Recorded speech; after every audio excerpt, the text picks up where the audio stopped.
Good morning, everyone. It's Elisa from Elisa Maria Designs. Welcome to Self Care Sunday. I am back in Philadelphia, and before I left, I had been working on something, and I didn't know if I was going to be able to finish it here in Philly, but I actually did, and I wanted to get this out to you. Today's session is about something I have been exploring within my own creative practice, the energy I bring with me when I sit down to create. I have been learning more about raising my vibration and deliberately reaching for thoughts that feel better, that feel better in my body, feel better in my mind. But I did not want this to remain only an idea that sounded good. I wanted to understand what it actually looked like during a diamond painting session. How do I maintain better energy when a project is beginning to challenge me or making me feel frustrated? We've all been there. I just had this happen to me last week. How do I respond when my plans change? Plan A was one thing, and then I had to move into plan B. How do I recognize when enthusiasm is turning into scattered energy? How do I stop before I completely exhaust myself? And how do I carry the good feeling of creating into the rest of my day, not just at my desk? I want to be able to create this energy using my diamond painting as an anchor, but also to carry it out into the world. And I will tell you that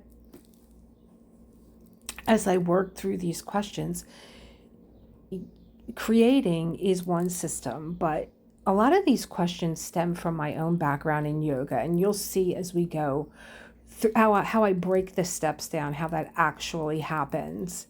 So I am also relying from my system of yoga to go through these questions and break them down for you.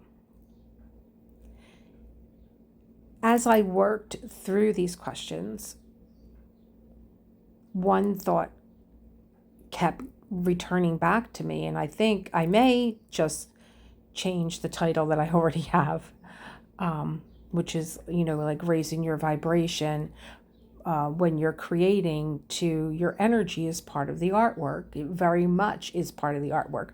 We all know when we sit down and our energy is just, we're in that flow state, and, you're just kind of like, everything just feels good and the canvas looks good. And like when you sit down and maybe you're holding the pen a little bit too tight and you're crunching those drills into that canvas a little too hard. So your energy is so much part of the artwork. The artwork is not only the canvas being completed in front of us. And again, I had to really sit with this, sit with my notes that I was creating over the past week, and then coming here in Philadelphia, and then I go into my art room, and then that's a whole different vibe. And then I took out my notes and I started to really let everything marinate. I'm like, this is a lot of material to, even for 2 hours, I don't think I have enough time. And I think I am going to make this also a part of my Raven event that I do with my members in September. Every Wednesday at 7 p.m. Eastern, we are going to get together either in my Discord or in a Google Meetup, and we're going to talk about the workshop that I'm going to drop for them on a Monday. So they'll get the workshop, and then they have Monday, they have Tuesday, they have Wednesday, and then Wednesday we'll meet up and we'll discuss what was actually in the workshop and, craft together, diamond paint together. So I'm so looking forward to that. And I think that this actual Self-Care Sunday could have been a workshop itself because, like I said, I'm just not pulling from the system of where I am when I sit down to create, but the foundation of my yoga training is very much a part of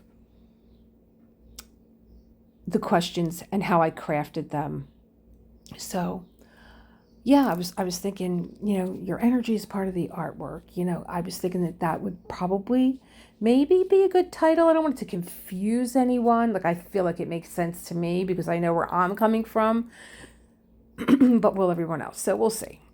So the artwork, not only being the canvas being completed in front of us, it's also the experience we are creating within ourselves as we do the work. Our energy, our attention, our patience, frustration, excitement, fatigue, and presence all become part of the creative process, which you guys know, that's a big anchor here at Elisa Designs. I'm always looking at the creative process. I do deep dives into artists when I get involved with their canvases, when I get involved with their work. What was the creative process here? And like, I want to just know everything. I want to just like jump inside the artist and know, like, how did you create this? What was your process? So the creative process is a very big topic here at Elisa Designs. So being back in Philly, I took out a canvas that has been laying on the floor of my closet. And I thought this would be a good canvas. While I work on this canvas, I want to walk through the different stages of creating in alignment. Now, what that means is not creating perfectly, not feeling joy every second, but learning how to notice where I am and respond to myself with greater awareness and gently find my way back. So that might not make so much sense now, but sometimes there, could be moments where, there are moments for me where I just feel scattered, right? I sit down at my desk, I'm so full of energy. I can't wait to get started. I get everything out. I have everything maybe laid out the night before, and I sit down and there's like all this energy. And sometimes, like, I notice this even with my handwriting.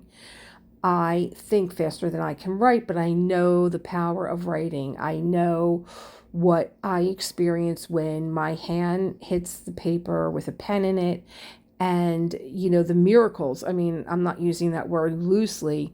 The miracles that happen when you put what you're thinking from your brain into your hand onto a piece of paper.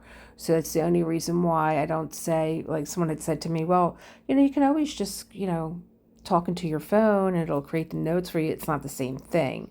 But I think faster than I can actually write. And sometimes I think faster than I can actually diamond paint. And when I'm sitting there and this energy is scattered all over the place, it's like, oh, I want to make a note here. Oh, that's a good idea. Let me get that down. Or what am I thinking right now? Oh, this is coming up for me. Maybe I can explore that later. So it's not just your energy wandering because your thoughts are scattered, but sometimes your energy can really be taxed by the little bumps that we meet along the road. It's hot now, so the putty is sticky, the wax is slipping. You might, the drills are not cooperating for whatever reason. Maybe it's a bad batch. Like, I have a bad batch here. I'm going to just tell you ahead of time before we get to it. This is Daydreamer by Kurtis Rykovich, and it has been on the floor of my closet because there was a lot of problems with this canvas, a lot of problems. And I had called Donna once and she sent me drills out, and then I had to call her again. And she said, can you just do half the canvas and let me know exactly what you're missing? Which, it's not that I'm diamond painting alone, home alone. I am teaching. I am doing videos. And, the frustration at that time was, I'm just going to put this canvas away. I can't be starting and stopping and showing you, going to do a whip and chat. And, I know a little bit more now. But at the time where my energy was and when I was creating then, this was becoming very frustrating, especially when I opened up the AB drills and only half of them had an AB coating on them. And I thought, is this something new? Is it supposed to look like, are you supposed to put them in the tray like this? And is it giving it another kind of an effect? Because I never opened up a package of drills and had half of them coated with an AB coating and half of them just the color, which is 959. It's a beautiful teal. It's like the color of my diamond painting tray that Ditzy made for me. And I called Donna. She's like, no, they should all be coated, Elisa. But even the coating on the ones that were coated wasn't that great. The black drills are a mess. They have tabs on them. Some of them are broken. Some of them have holes in them. There's a lot of trash. And you'll see me pick through all this. And then a couple of jars that I opened up, I must have been so frustrated. I mixed 823 and 939. You know how much fun that is. And that's about as far as I got in this part of the canvas. This canvas is exactly right down the middle. One side is not completed. The other side is. It looks like a before and after. I love this canvas. I love Daydreamer. I love this mermaid. I love Kurtis Rykovich. You all know that. I want to get this canvas done. And then when I was looking to see on day 2, because this is over 2 days, you'll see I am looking for replacement AB drills for 959. Do I have them? Which led me down a whole other rabbit hole where I was like, what the hell am I doing with all these drills? Like, I saved drills from canvases that are 3 years ago, and the drills are not that hot. So what am I saving them for? I'm going to just call the company up and say, hey, I'm out of drills. I'm done playing this game. I'm getting rid of all these drills. If they're not specialty drills or AB drills, I'm getting rid of them. But what I did find was that I bought from DP Sparklers bubble drills specifically for this canvas. And I didn't use them when I was aware of the fact that I had them. I didn't use them at that time doing that one half of the canvas because they didn't come up. I could see where they come up at. They come up on this side of the canvas, which is on her face, water bubbles. They're really pretty. And I thought, well, okay, this is going to be fun using these really pretty drills on this canvas to kind of like wake it up a little bit. But then you look at the AB drills that are not that hot. They're really not that hot. The actual drills are pretty. They're nice. So it's just the coating on them is just crappy. There's like no other word for it. It's just crappy. And I'm looking, when you experience other companies, like I'm doing Beach City Boutique, I'm doing Mystical Dream Diamonds, I'm doing Fee Look. When you look at the diamonds that you're creating with there, and it's a joy. It's just a joy. Everything, the drills come out perfectly. They're all in alignment. They're all the same size. There's no trash in there. You kind of feel, that this is a canvas that I want to sit down and I want to do. There's a lot of enhancement drills. This is a canvas that brings me joy and makes me want to sit down with it. This one is a challenge. And yeah, every now and again, you got to sit down. You got to challenge yourself. So I'm taking a lot of deep breaths through this canvas. I really am. The gapping is really, you'll see me throughout this entire canvas. I have the aligner out and I'm just like even with a tweezer, I'm putting them down and they're still like not looking as good as they can look. So this canvas just needs a lot of work. So this one section took me an hour and a half. And I looked at it and I thought, I did a good job placing these drills and keeping them, neat and everything else. And now it's time to take a break. So let me get back to the actual, what I'm calling a workshop here, because this to me is more like a workshop than anything else. And the biggest thing that I learned here is like, in yoga, we're constantly like, for the 90 minutes that you're on the mat, you're kind of like, it's odd that that first session was 90 minutes too. It's odd. I mean, you're in a constant state of someone telling you, like, I'm teaching the class, you're the student, and I'm constantly telling you to return to your breath. I'm constantly telling you, like, if your thoughts are wandering, and I'm constantly giving you cues. So for 90 minutes, you really are as present as you want to be, I would imagine, because you could tune me out. But if you are listening to me or you're listening to yourself, you are truly present for 90 minutes. So I'm aware of how I am creating, because this is all material that I want to relay to you.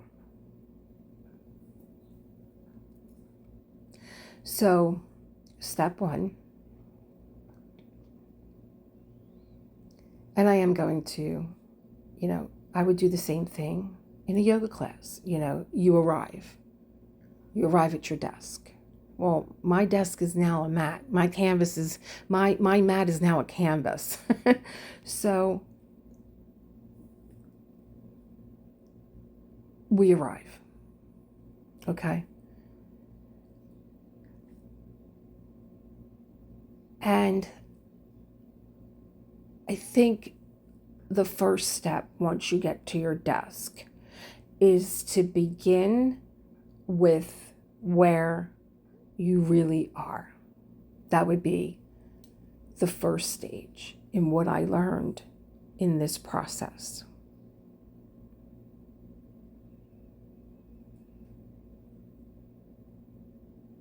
The first stage is beginning with where you really are. For me, that includes the physical space I am in.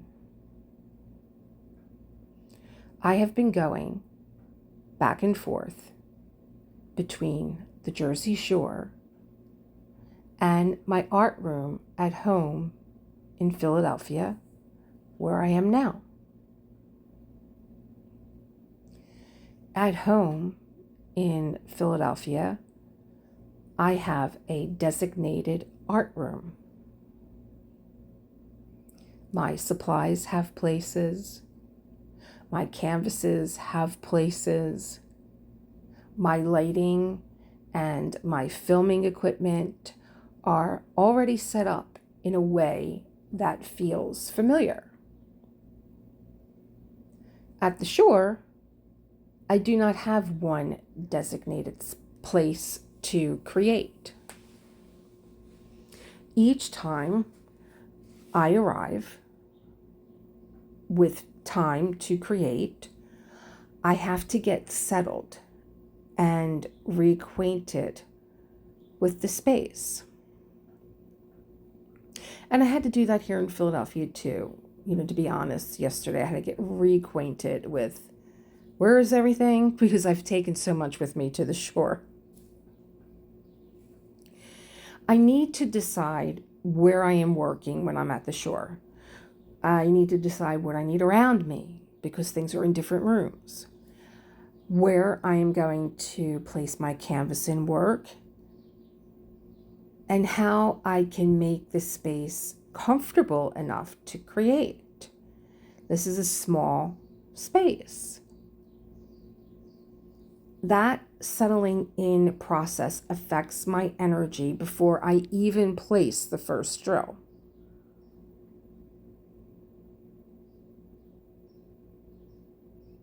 Where I really am also includes what has been left on my desk from the previous session. Now, you all know I always say when I'm done with my art and whatever, I need to clear my desk. I do that in Philadelphia. I put everything away, I clear the desk. Even if I'm still working on the canvas, I have to get everything as put away as I can.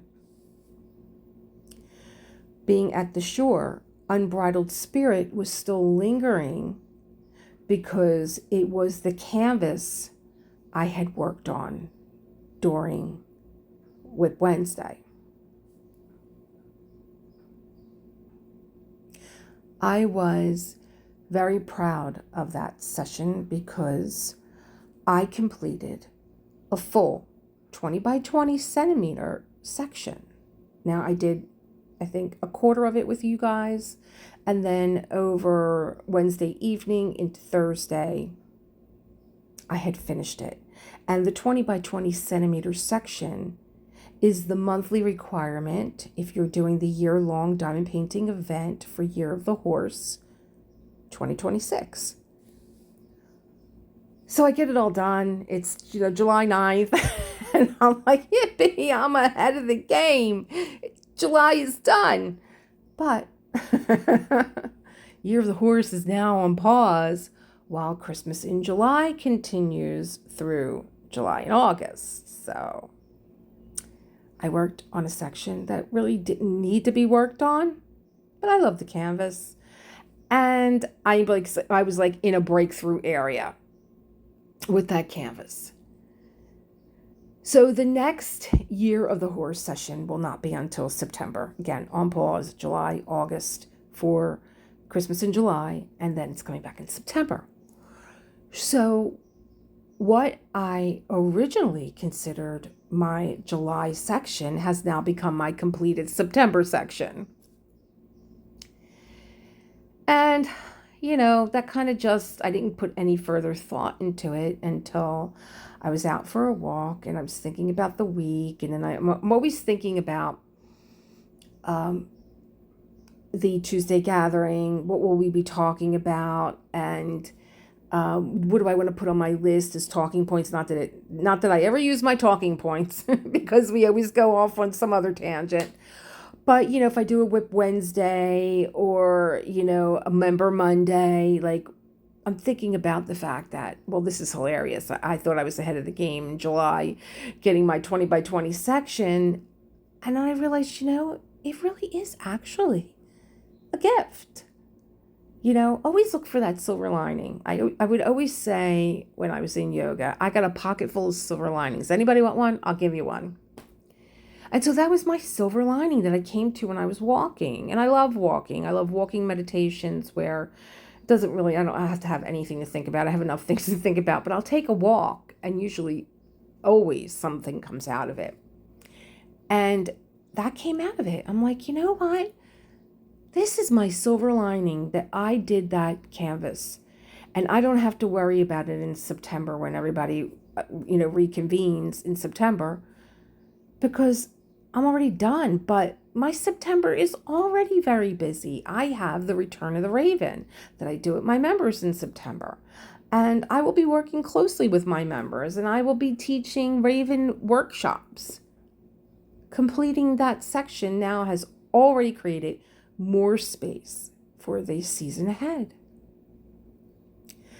But Unbridled Spirit wasn't even the original plan. It was a plan B. Plan A was to kit up Mary Morgan for Christmas in July. I think I just saw my hand come up to the camera. I think I'm showing you those half-baked AB drills. So plan A was to kit up for Mary Morgan for Christmas in July.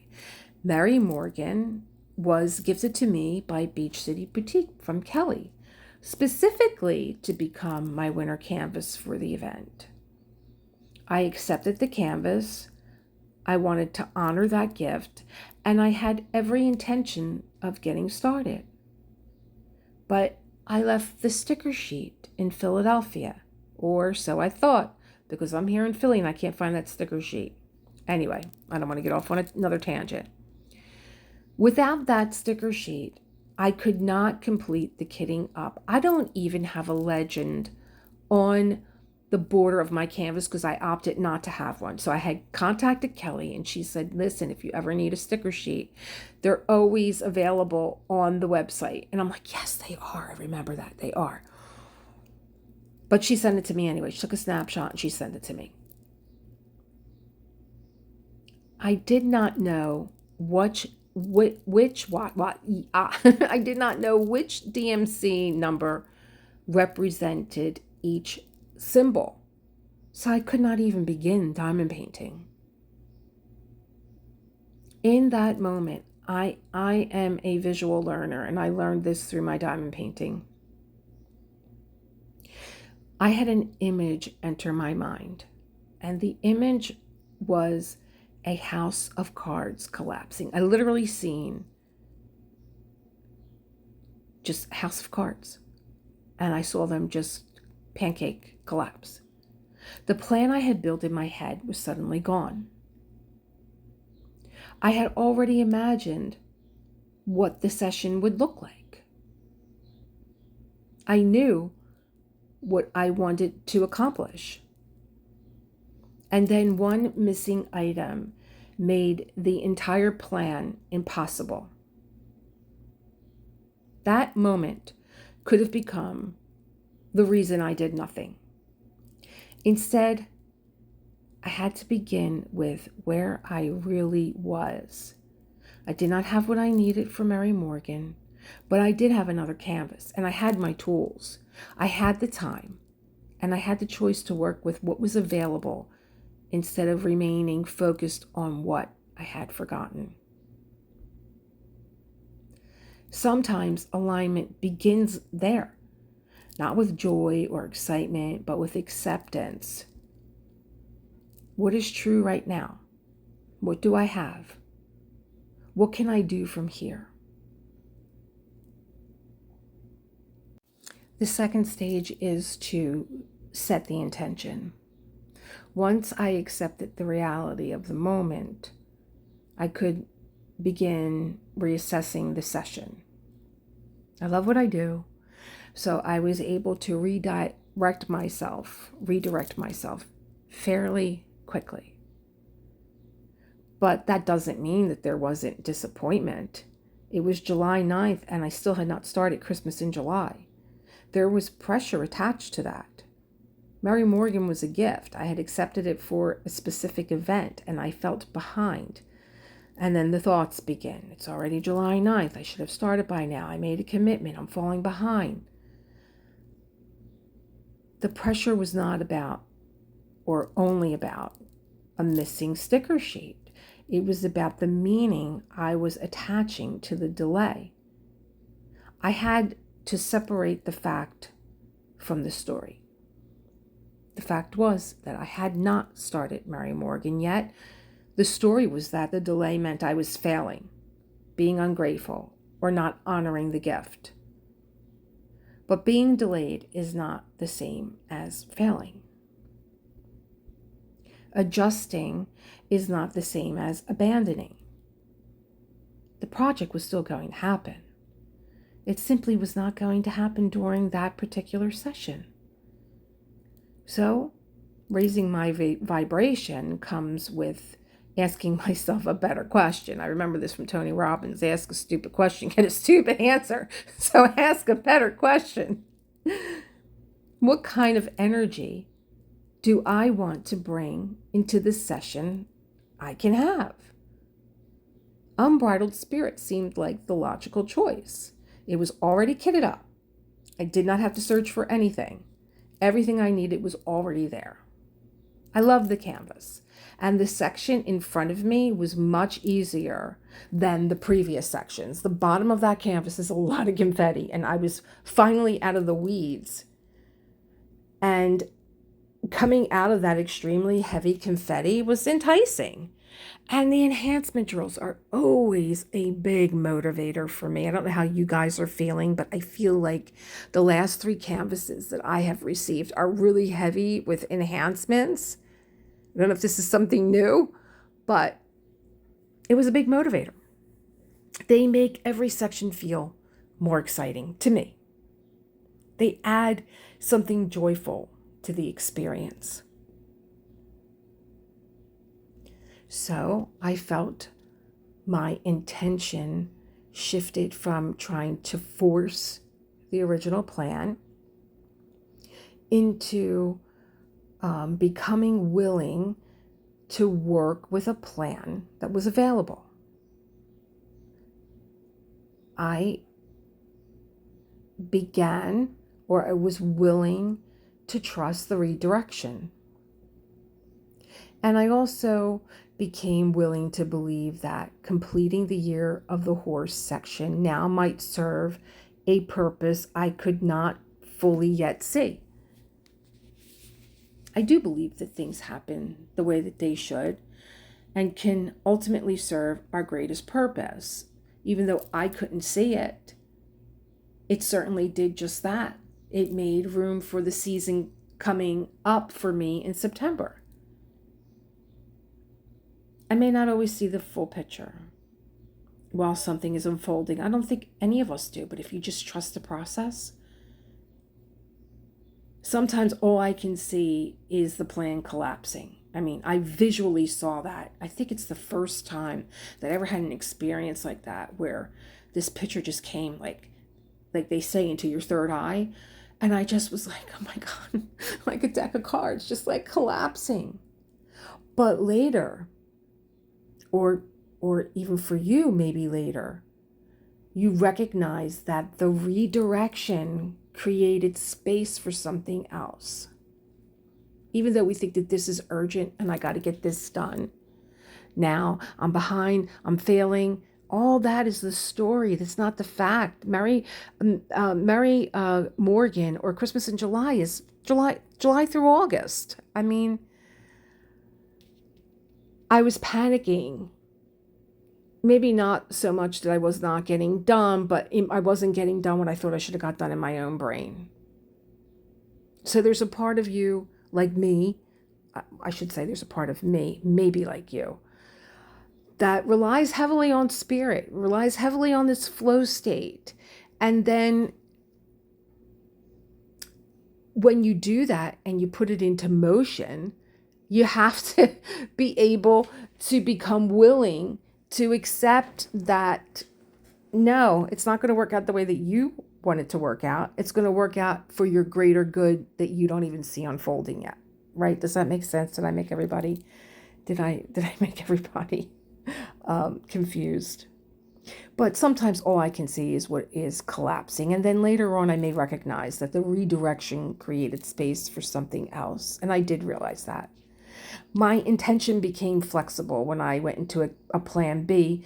It wasn't that I just shut everything down and said, listen, I just can't create. I can't create until I go home and get the sticker sheet. I became flexible. That becomes trust. And then that becomes appreciation for what was in front of me.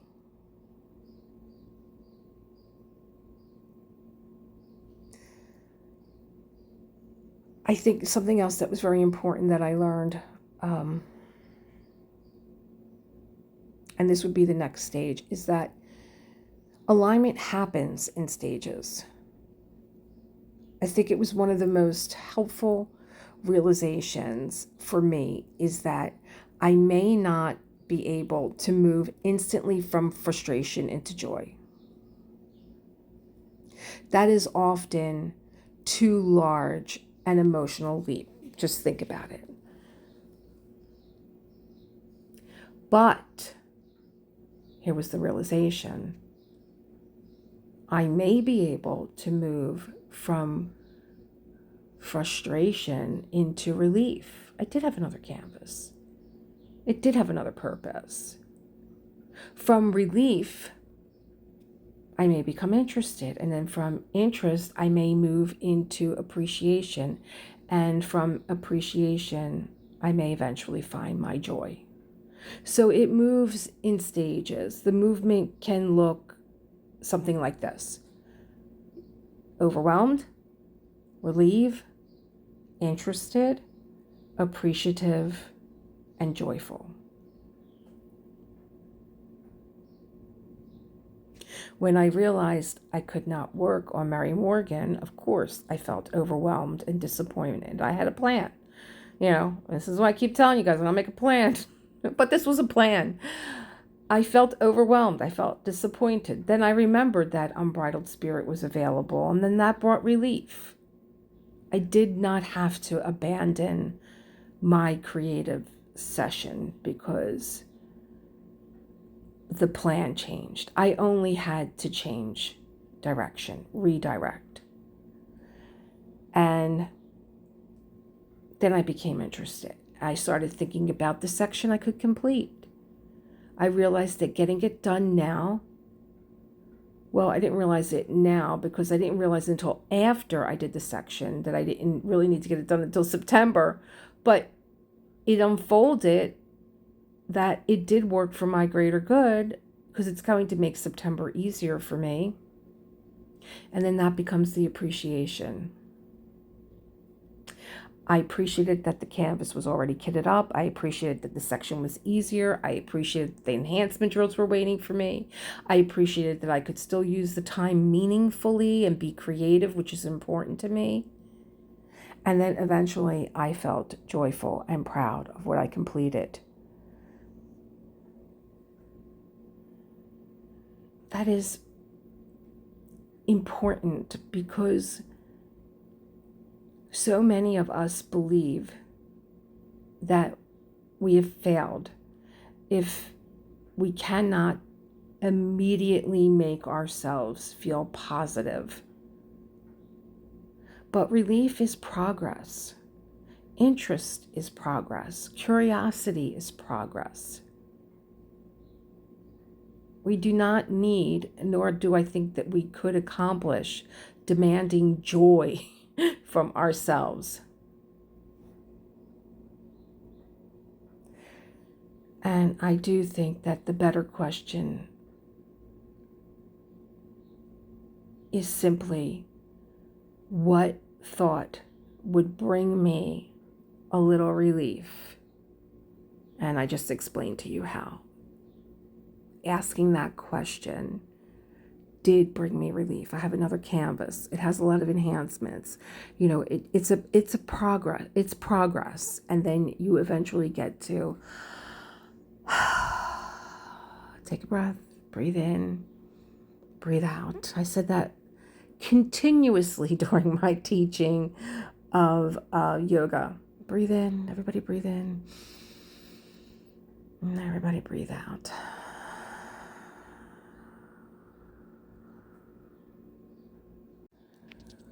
So working with an imperfect canvas, this is where we can use diamond painting as a reset. And my intention in creating this Self-Care Sunday was, just like in yoga, get up off your mat, take what you learn and bring it out into the world. And the same thing with your diamond painting sessions. They've always been very meditative to me, and I could see where the system of yoga, the principles of yoga really do come into diamond painting. So we're going to use our diamond painting session as a reset. And now I'm working with an imperfect canvas. This is Daydreamer. This is Kurtis Rykovich. You guys know I love Kurtis. I love his artwork. And I'm sorry, Dreamer Designs. I love you, but I always felt like his artwork deserved better drills. I'm going to say it. I hear now that the drills are amazing and I have a lot of points. And so I'm going to be heading over to Dreamer Designs and getting one of their current canvases and seeing for myself. So again, this was halfway done. It has problems. The drills are not as nice as drills I may find in some other kits. I've named a few. Some of my colors were mixed together, probably out of, frustration when you are sitting down at your desk and you don't have the tools that you need to complete what it is that you want. You would pick up the wrong container and the drills are mixed together. The drills are inconsistent. The AB drills are especially disappointing because only part of the drills receive the AB coating. And the coating is not that great. It's like so different from AB drills that we see today. I think this might be a 2021 canvas. I'm not sure. I have to look that up. But the changes in the sparkle affects the overall appearance. And these issues become frustrating. They interrupt the rhythm. right? They can make the process feel more difficult than it needs to be. And yet I love the artist. I love the work of art. I want to see it completed. And that creates an interesting tension. I can acknowledge that the materials are imperfect without deciding that the artwork is no longer worthy of my time. I can be honest about the quality issues without allowing every flaw to take over the session. That was the big challenge here for me. That was the interesting tension. Not only ask a better question, use some better words to create what you want to create in your body. Sometimes loving the artwork means finding a way to stay connected to the reason I chose it, even when the kit itself is making the process harder.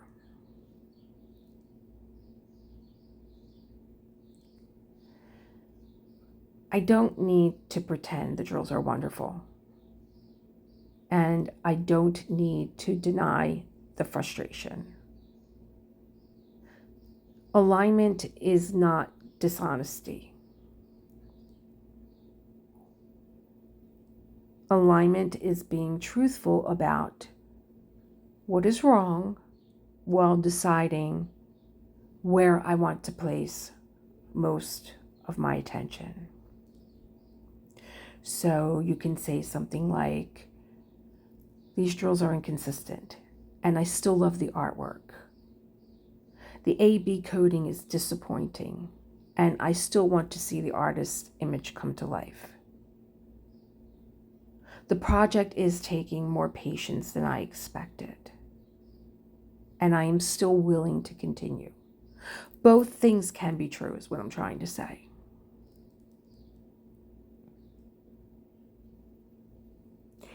And the way to use diamond painting as the reset. Well, barring simply becoming tired, there are many ways I notice my energy changing during a diamond painting session. Again, barring being tired. And maybe you notice it too. Maybe you notice like, oh, my energy is shifting here with this canvas. Sometimes the canvas becomes especially sticky in the heat. Sometimes the wax becomes slippery in the heat. It's going to be 103 on Wednesday here. Let me just leave you with that. Sometimes, and this I found out when I was doing Unbridled Spirit? I think I was. My multiplacer was too large for the tray brick tray. Even though, I have a color blocking section and it calls for multi-placing, and I can't really look at a color blocking section and feel relaxed. Sometimes I look at it and I decide, I can make pretty little, designs, and I kind of diamond paint in a circle. I think I may have gone through that all with you on Whip Wednesday. So sometimes the drills are inconsistent. Sometimes I'm trying to place a drill that simply does not want to cooperate, Any number of small setbacks can begin pulling me away from the experience. I am naturally ambitious. I start out like gangbusters. I sit down. I pop my eyes open. I can't wait to begin the day. I have so many things that I want to accomplish in my day. And I'm like that with diamond painting. I sit down. I'm like gangbusters. I'm happy to be at my desk. I'm happy to begin, happy to make progress, happy to complete a section. But sometimes all of that enthusiasm creates its own kind of imbalance. My energy goes and is everywhere. My mind starts racing. I'm taking notes. I'm thinking about the video. I'm planning the voiceover. I'm thinking about what I need to do next. I'm trying to accomplish multiple things at the same time. I may look productive, but I am no longer fully present.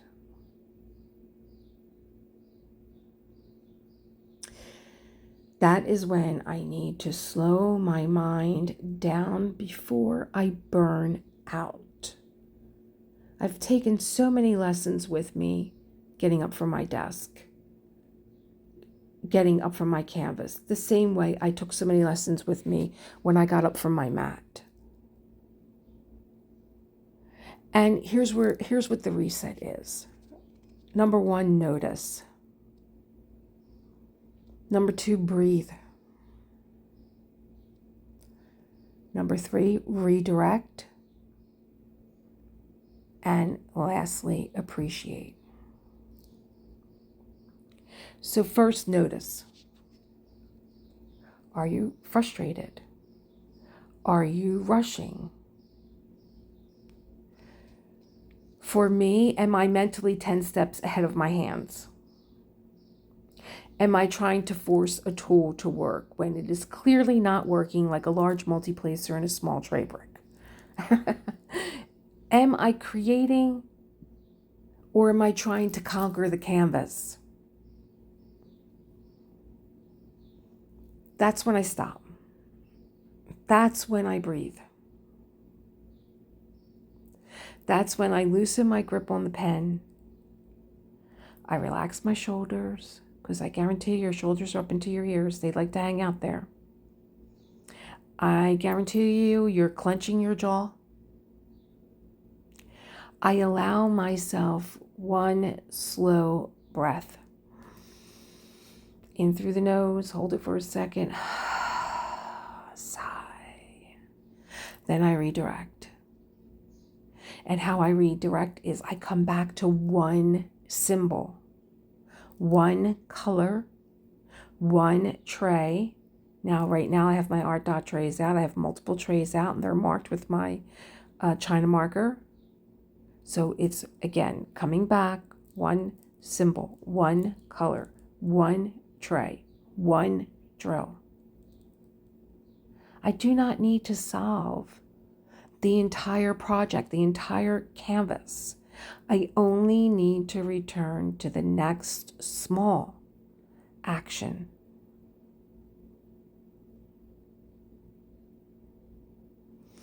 And then after I do all that, the reset may also require a practical change.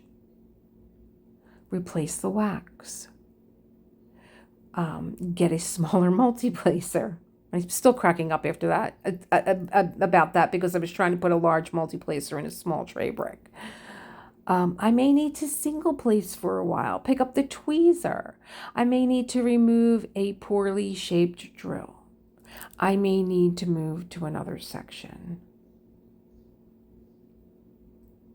Alignment does not mean forcing myself to continue in exactly the same way. I find myself intuitively now just diamond painting differently. I peel the paper back. I don't use the washi tape. I don't commit to a section.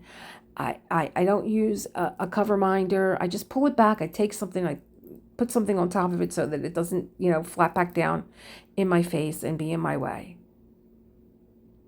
I am responding to what the moment is asking from me. And I also take time again to appreciate the colors, appreciate the section, appreciate the art, appreciate what I'm about to fill in or drill in. I appreciate the artist's image emerging. I really love appreciating the rhythm of the drills. I had my rain pen out this week. My rain stick pen. And I realized that shaking the drill tray sounds similar to my rain stick pen. And I appreciate the rhythm of the drills. When you get into that rhythm where it's like, you pick one up, you place it in, it pops, depending on where you are. Or you hear the popping of the putty. And you get into this kind of rhythm. Pop, pop, pop, pop, pop, pop, pop. You get into that little rhythm. And I really appreciate that I notice my frustration before it becomes complete exhaustion. The diamond painting, it becomes the reset. My hands slow down, and then your mind begins to follow.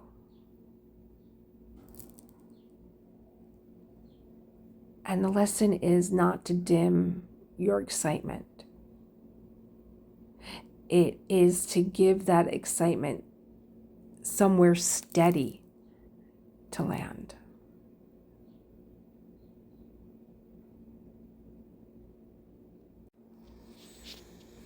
Okay, so the next stage would be how to hold a better thought. So once I notice my energy can become scattered and I'm giving it to frustration, and I bring myself back to the present moment, I can give my mind something steady to focus on. And I've been listening to a lot of Abraham Hicks, and there is a tool that is called the 17 second focused practice. 17-second focus practice. And that is where you choose a thought that feels genuinely good, or at least a little bit better than the thought that you're having. It doesn't need to be grand.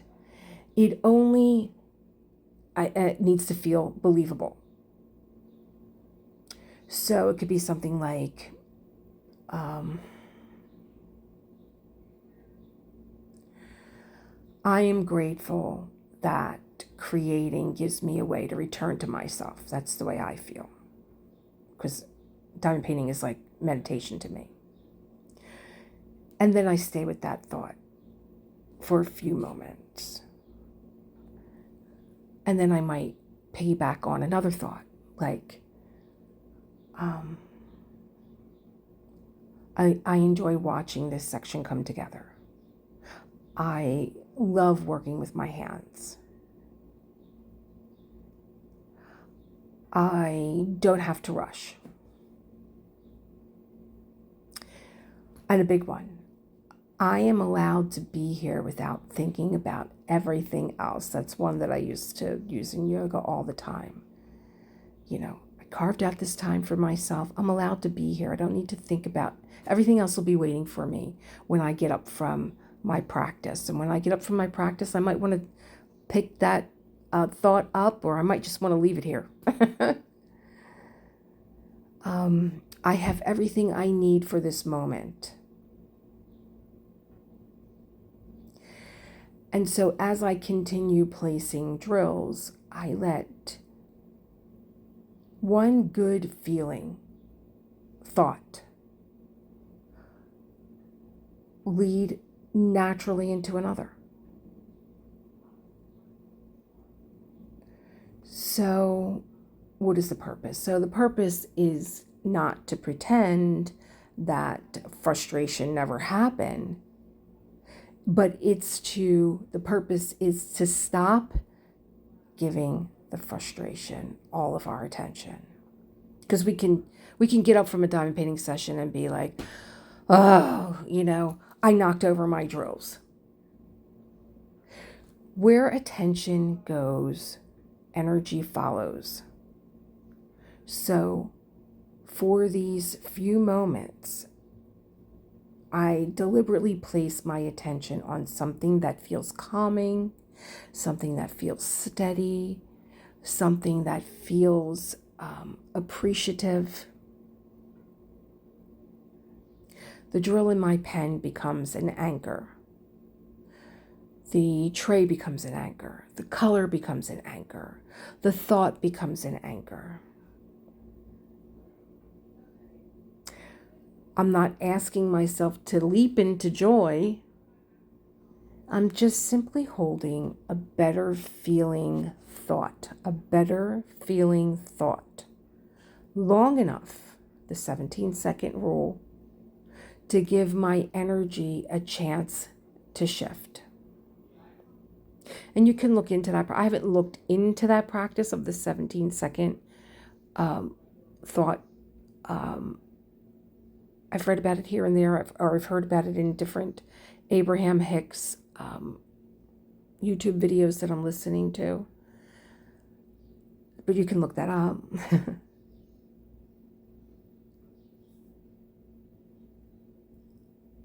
So, again, Unbridled Spirit was not my first choice that day. I did not need to pretend that it was. So my first believable thought, because you want the thought to be believable, I can still complete the section that I need to have done. And then, you know, because if you watched my Whip Wednesday, I didn't know what canvas I was going to take out. And this all came to me after because I came back on camera and I was like, I changed my mind. I'm going to do Unbridled Spirit. I think I was going into my room for something, but I came back with Unbridled Spirit because I needed to complete that section. The canvas was already kitted up. It was in tray bricks. So I didn't have to open and close jars. I didn't need to look for anything. I love the artwork. I knew the section coming up was going to be a much easier section than the previous sections. I get to use all those enhancement drills.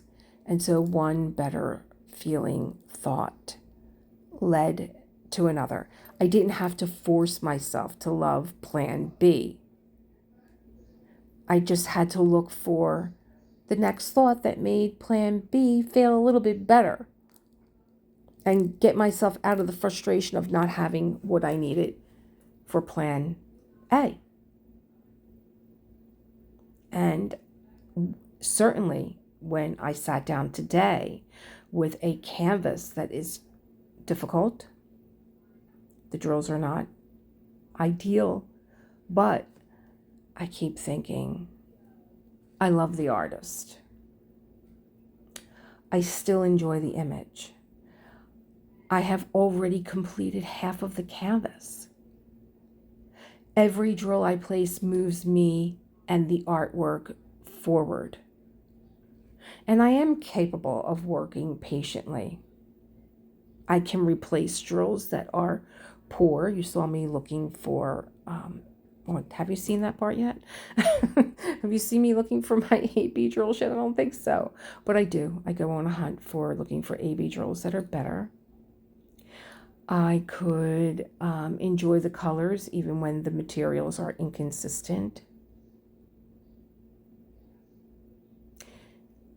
And I really wanted to focus on what was becoming beautiful instead of only what was imperfect. So the goal is not to deny the problem, just not to wallow in it. Stop giving the problem all of my attention.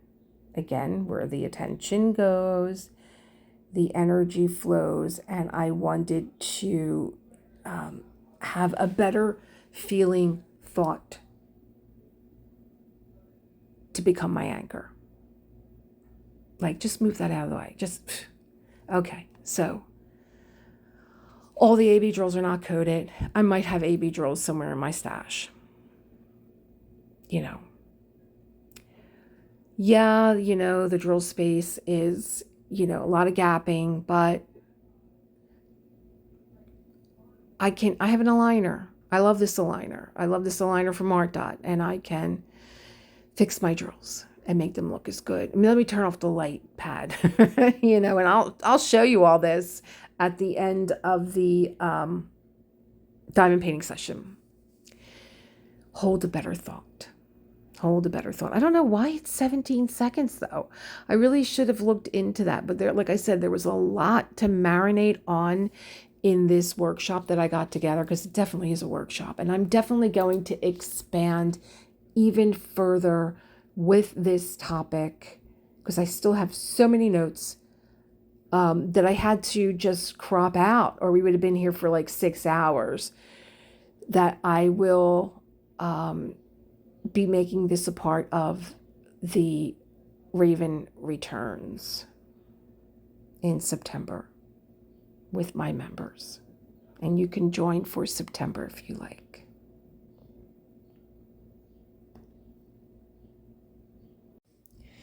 Okay, so we are already on stage 6. There are 8 stages if I didn't tell you. I love that there's 8 stages because 8 is my number, the number of eternity. So here we go, stage 6. What is stage 6? Blah, blah, blah. Knowing when to stop. So something interesting.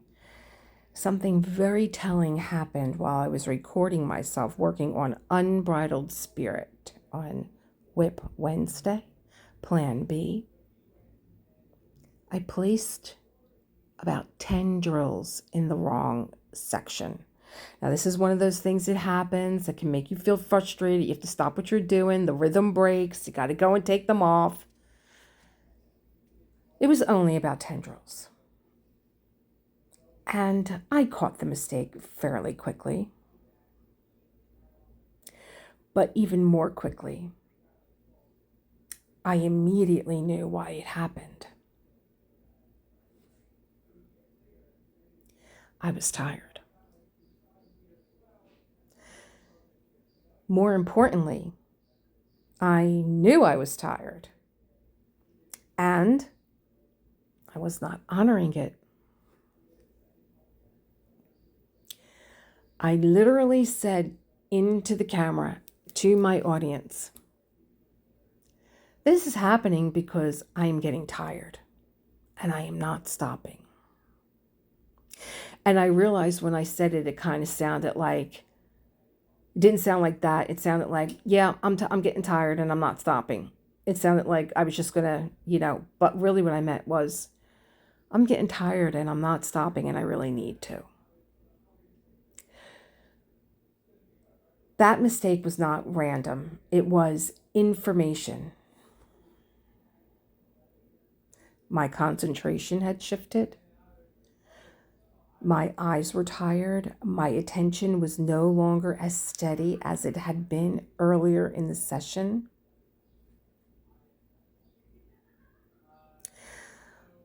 I also knew that correcting those 10 drills was not going to make me untired. If I continued, I'm only going to become more tired and mistakes could be bigger. This is what I am thinking. There's like one part of my brain that, this is the way my brain works. I'm thinking all this, but I'm talking to you guys and I'm still going on with what I'm doing. I don't even know how I do it sometimes. So I could make a bigger mistake. I noticed at one point, and I caught it very quickly, being with the tray bricks, sometimes you put your pen in and the top of my pen caught the top of the lid and the drills almost went flying. So, that would have been a bigger mistake. I could place more drills in the wrong area. I might spill the tray. I might knock over the drink that was next to me. I'm thinking of all this.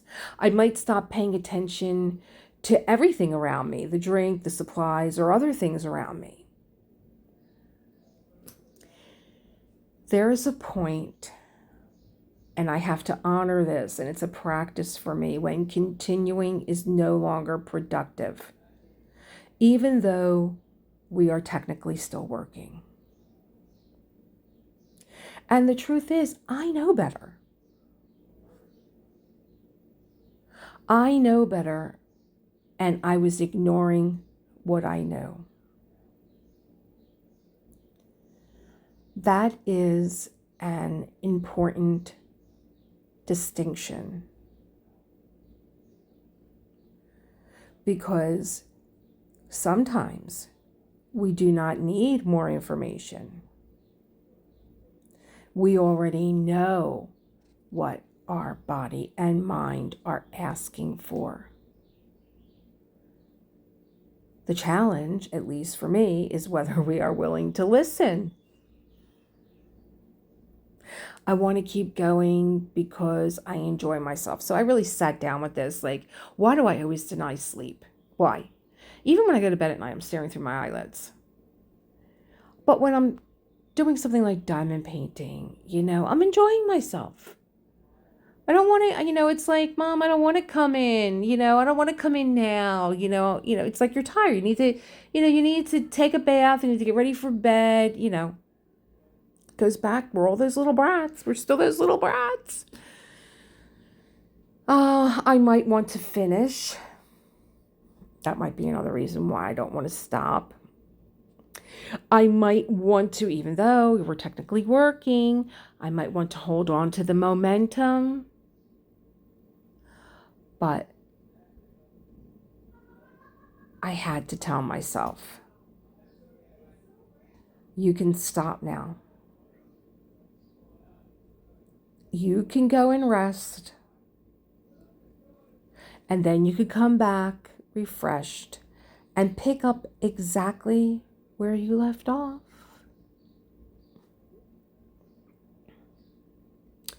Or you can do something completely different. But do not keep doing this right now. So for as much as I wanted to continue, and as much as I loved working on the canvas, honestly, I was no longer enjoying it as fully as I could have been. And that mattered.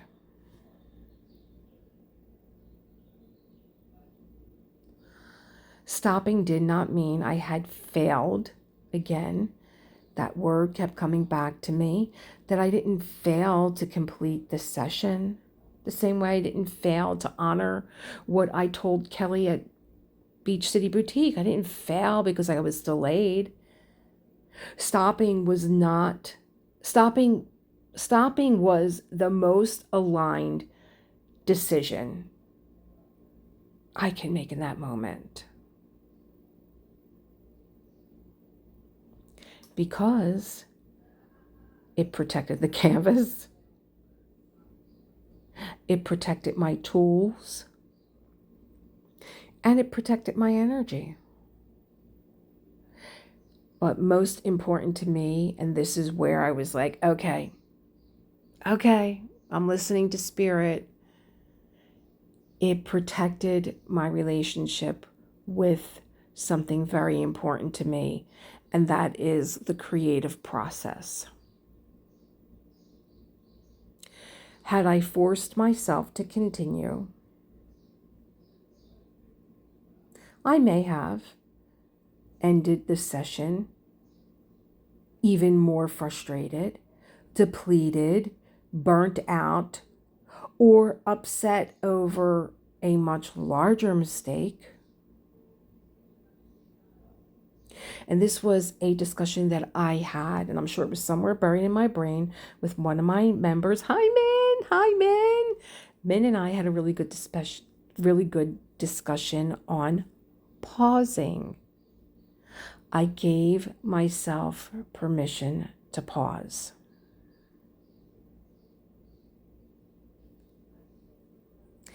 And Min reminded me how much that permission is part of Self-Care Sunday.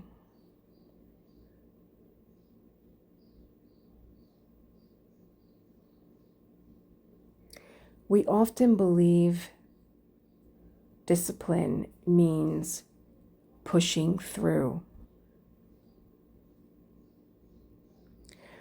But I'm learning that sometimes discipline means having the wisdom to stop.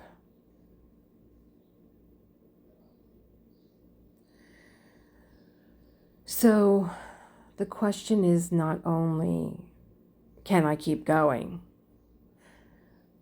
Want a better answer? Ask a better question.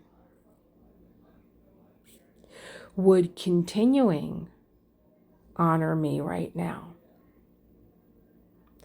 So I'm going to say, the stupid question is, can I keep going?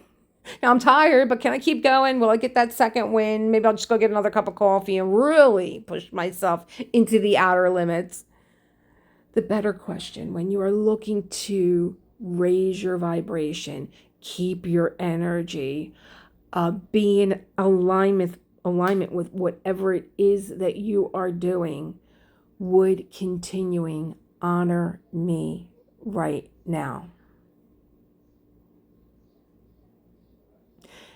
If the answer is no, then stop.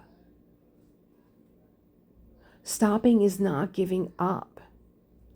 And I think that these lessons are so important because, again, I want you to take them off the mat with you, off the mat. I'm back in yoga.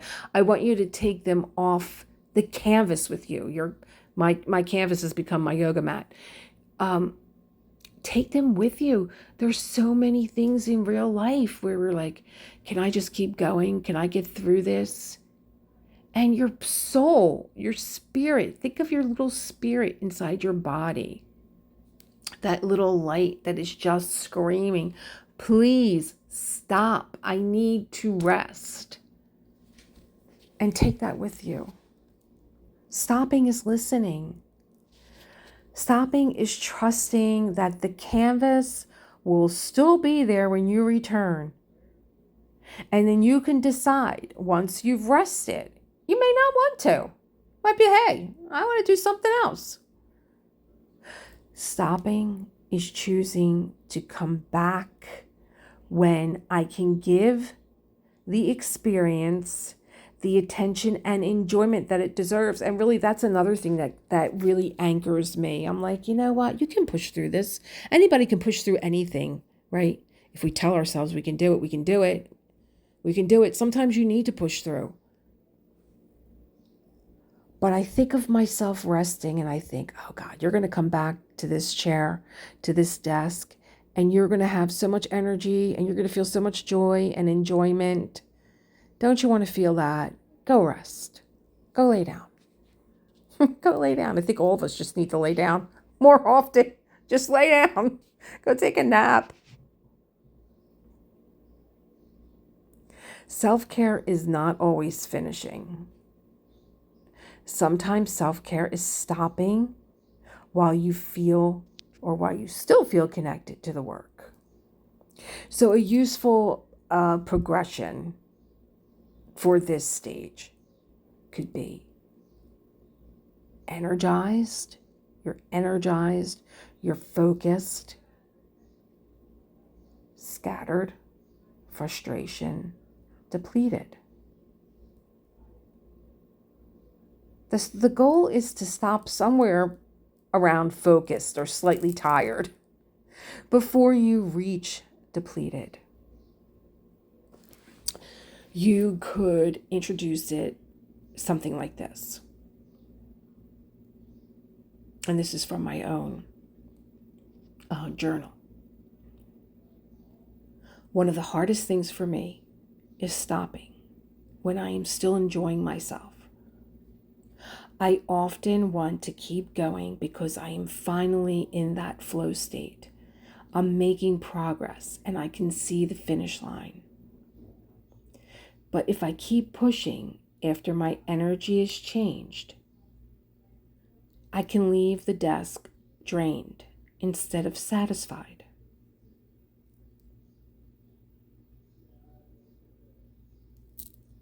So ask yourself, can I leave this session feeling satisfied, even if the section is not completely finished? I think you can. Here we are at stage 7, and that is to seal your session with appreciation. So once I make the decision to end a diamond painting session, I don't want the final memory of the session to be that I became tired, or that I placed the drills in the wrong section, or that I failed to complete everything I intended to do. Those things happen, but they are not the whole story. How I choose the session, how I close the session matters because the thoughts I carry away from my desk will influence how I feel when I return. And so if I leave saying that I didn't finish and that I made a mistake, I should have accomplished more, I wasted time fixing drills, then I am teaching myself to associate the session with disappointment and pressure. I want to deliberately seal the experience with appreciation. And that is noticing. I could say, I noticed when I was tired. I caught that mistake before it became a larger one. I listened to myself and stopped. I did make meaningful progress. I completed more than I would have if I allowed the original setback to end the session. That's a big one. I took care of myself and protected the joy I feel when I create. The section does not have to be completely finished for the session to be complete. That distinction is important. The canvas remains unfinished because diamond painting is a process, but the time I spent with it can still feel whole and purposeful and satisfying.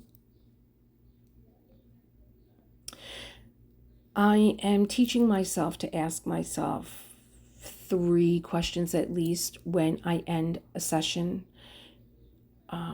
What did I enjoy? What did I learn about myself, if anything? And what am I looking forward to when I return? Maybe I enjoyed working with the enhancement drills.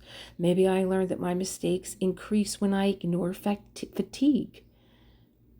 Really a big one. Maybe I am looking forward to seeing the completed section once I return rested. So what I'm doing is I'm redirecting and I'm focusing on what the session gave me rather than only on what remains undone. And then, I close with appreciated. I appreciated what I created today. I appreciated that I showed up. I appreciated that I listened and I knew when it was time to stop. And also to release the need to judge how much I completed. And trust that I'm going to return when I'm ready. And that is how I seal a session, not with criticism or urgency or guilt, but with appreciation. The canvas will wait for me. The unfinished drills are not going anywhere. They're not demanding anything from me. And when I return, I can return with renewed energy instead of carrying the exhaustion and frustration at my desk. Honestly, once I made the decision to put the pen down, I did not simply move on to another task, even though that was an option. I crashed for 2 hours, and that told me everything I needed to know. The exhaustion was real. I was not just being lazy. I didn't lack motivation. It wasn't me losing interest in the canvas. It was mental exhaustion after a very productive diamond painting session and a redirect. I had been concentrating, filming, talking, thinking, taking notes, making decisions, correcting mistakes, placing drills. Even though I had been sitting at my desk, my mind had been working very hard. And when I finally stopped, my body took the rest it had been asking for. I felt good about the session. I had made meaningful purpose. I had completed a large amount of diamond painting. I had turned a failed plan A into a productive plan B. I caught a mistake. And most importantly, I listened before it became something larger. John calls it the rest of the hero. When you finally rest after you have a day like that. The rest allowed the session to remain something I could feel proud of rather than something that ended in frustration or, something bigger or complete burnout.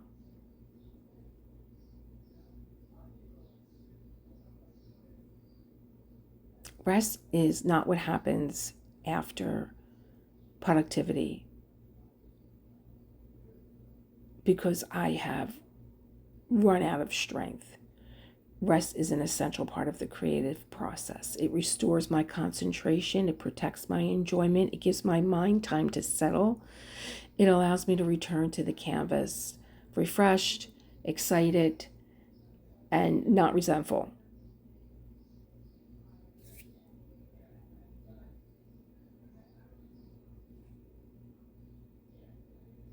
And I walk away learning a little bit more about myself. And I don't know how many creative projects that I have been involved in my lifetime, but I don't know many of them that I walk away feeling like I know a little bit more about myself. I might know a little bit more about the craft. I might troubleshoot a problem, whether it was crocheting and picking up a difficult stitch, or mixing paint. But I do come away from my desk, and this time at my desk, being completely changed. The person that sat down is not the person who gets up. And I really enjoy that. Here we are. We went through first step, which was to begin where you really are. And the second is to set the intention. The third is the gradual emotional shift. Then we use diamond painting as a reset. We learned how to hold a better feeling thought, know when to stop, seal this session with appreciation. And the final stage would be to sustain the energy afterward. So to complete the full arc, we arrive, we adjust, we align, we create, we notice, we stop, we rest. And then we carry the feeling forward. So after the rest, the next step would be deciding what energy I want to carry forward. It would be easy to wake up from a 2-hour crash and immediately judge myself. I could say, oh gosh, I lost 2 hours. Or I should have done more. I should be working on something else. I should have more time for have had more stamina. But then what you're doing there is you're undoing all the lessons that the session gives to you. The rest was not a waste of time. The rest was my response to my body and my mind, which was much needed after a very productive, mentally demanding, creative morning. It wasn't just the session. So instead of criticizing the pause, I recognized it as part of the process. I listened to myself. I honored what I needed. I allowed my mind to recover. I protected the good feeling I had about what I accomplished. That is how I sustain a higher vibration afterward. I don't immediately turn the session into a measurement of productivity. I do not reduce it to how much of the canvas was completed. I do not let guilt replace satisfaction. I allow the good feeling to remain. I made progress. I adapted when my original plan fell apart. I found a better thought feeling. I worked with what was available to me. I noticed when my energy shifted. I stopped before the mistakes became larger, and I rested. That is a complete creative experience.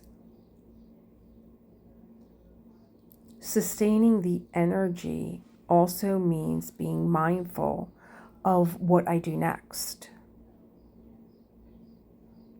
I may not want to wake up and immediately jump into analytics, emails, comments, household responsibilities, or another demanding task. I may need water. I may need something nourishing to eat. I may need to stretch. I may need a few quiet minutes before re-entering the rest of the day or the world. The goal is not to stay in a perfect emotional state. The goal is to avoid abandoning myself the moment the creative session is over. So I ask, what would help me remain grounded right now? What does my body need? What thought do I want to carry into the rest of the day? And that thought might be that I did enough for today. I can trust myself to return. I do not have to rush into the next thing. I am proud of the way I responded. I created from alignment, and I can continue my day from that same place.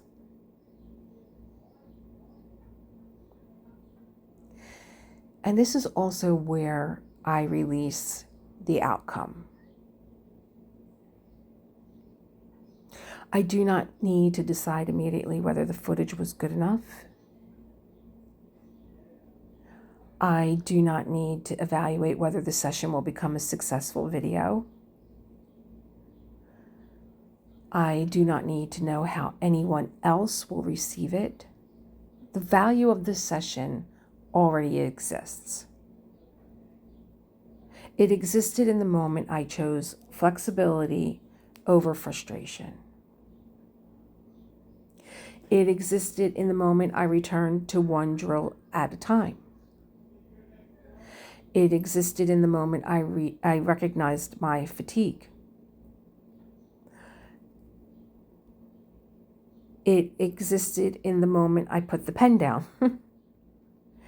And it existed in the 2 hours of rest that followed. And the higher vibration is sustained when I continue speaking to myself with the same compassion I practiced at the desk.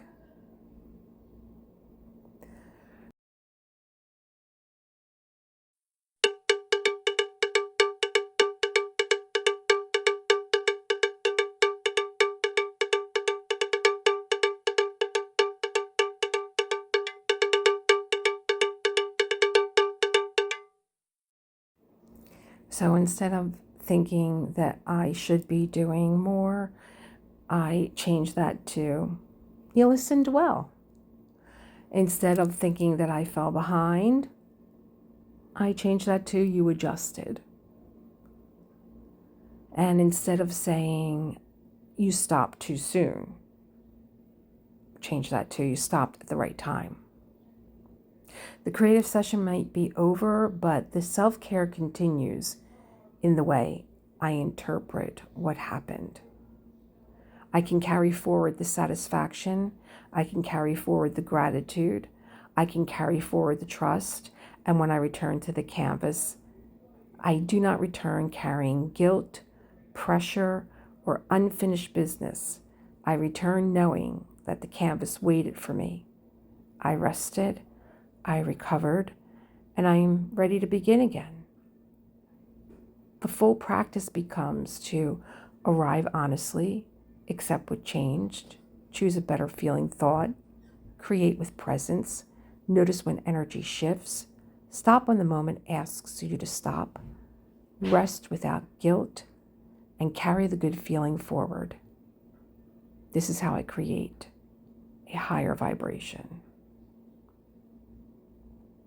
Not by forcing myself to stay joyful, but by listening, adjusting, appreciating, and trusting myself through the entire process.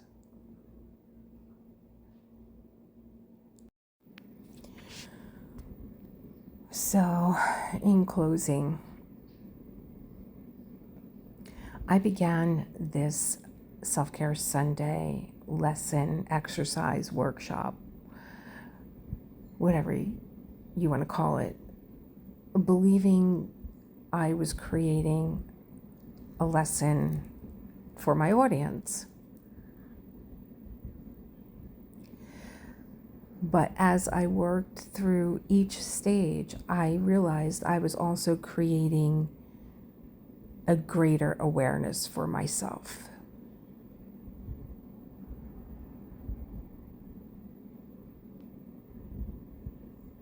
I became more conscious of the energy of my moods, of any expectations I was thinking about, of pressure in my body, as well as excitement, frustration, and whatever emotions I bring with me when I sit down to create.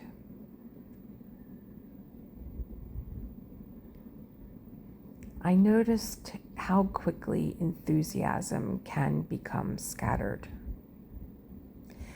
And I noticed how disappointment can become pressure.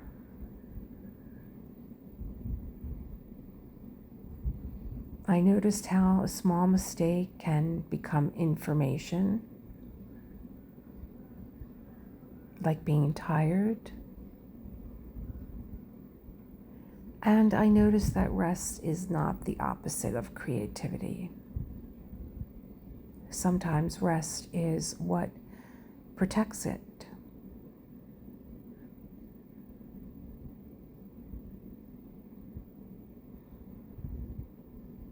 This practice is not about staying in a high vibration or high energy every moment.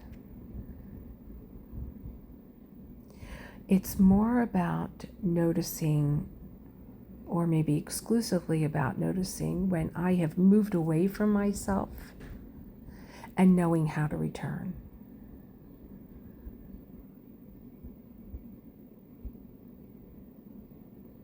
The diamond painting is the reset.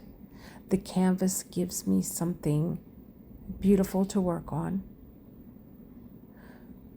But the greater work is learning how to listen to myself while I am creating.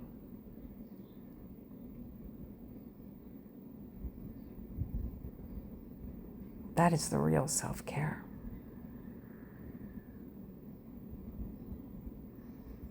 Not only what I make, but how I care for the person making it.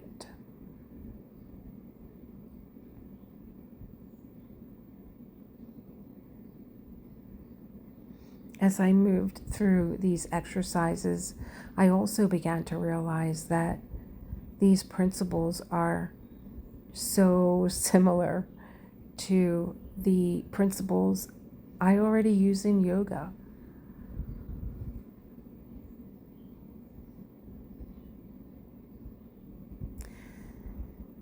In yoga, we arrive. We begin where we are. No looking around at what anyone else is doing. There's really not a way to look around at what someone else is doing in yoga. And that taught me not to look around at what anyone else is doing anywhere else in my life. If I'm looking at someone else practice, well, I'm not doing my own practice, I'm doing their practice. And maybe they're doing someone else's practice. And then where's the authenticity in that?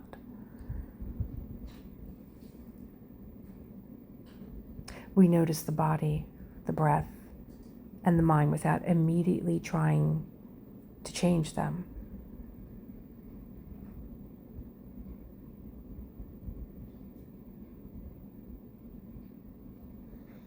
We set an intention. We move or practice with awareness. Diamond painting is very deliberate. Even though most of the work has been done for you, it's a very deliberate practice. In yoga, we recognize when we are forcing, and we honor our edge. We honor where we are. And we rest when rest is needed. And then, in the end, we integrate the practice before moving back into the rest of the day. And again, sometimes we pick up what we brought to the practice with us, and sometimes we just leave it there. That is exactly what was happening at my diamond painting desk. The canvas is my mat, and the drill pen is a point of focus. the repetitive placement of drills becomes a kind of moving meditation. And the moment I stopped overriding my fatigue was the moment I began honoring the same wisdom I teach in yoga. Start where you are. Work with what is present. Do not force the posture. Do not force the project. Breathe when the mind begins racing. Notice when effort becomes strain, which would be, going beyond your edge. And remember that rest is not leaving the practice. It is part of the practice. And let the diamond painting become the reset. Let the diamond painting teach you how to practice presence.